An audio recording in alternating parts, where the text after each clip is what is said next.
Okay, so for those of you wondering why I have the biggest chainsaw that Stihl makes, the MS880, it's because I use it for chainsaw milling.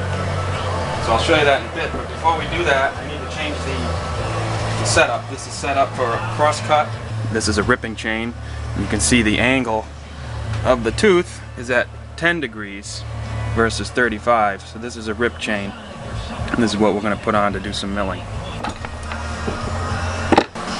Loosen the chain a little bit. This is the chain we're putting on. It's already ready.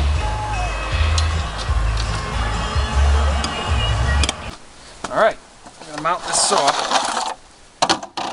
on the mill.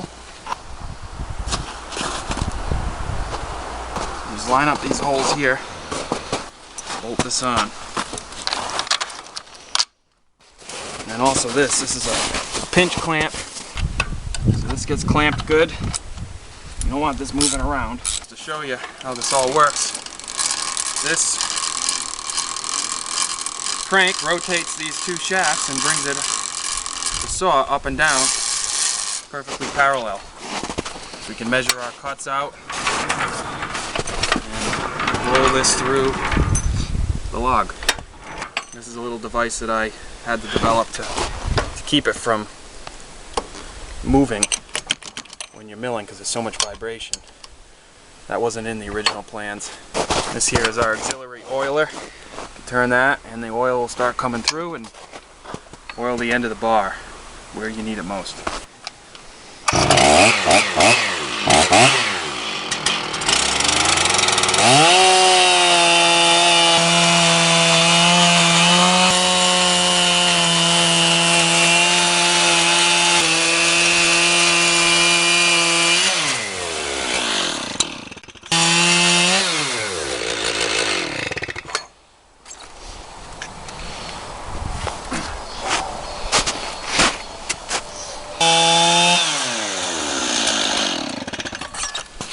And that's how that works. You adjust these so that the blade doesn't hit them. So now we're all tightened up. We can get one more 2x4 out of this. So we're making 2x4s, so I'm going to measure down 2 inches from the top of the blade. It's like 2 1/8. Bring it up. Too much. That's it, 2 inches.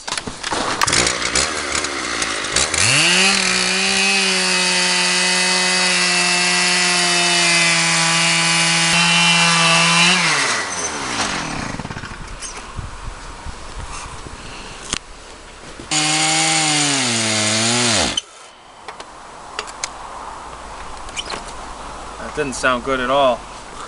So I blew this thing up when I was doing some sawmilling. So you can see this piston completely cooked. It's just melted and scored.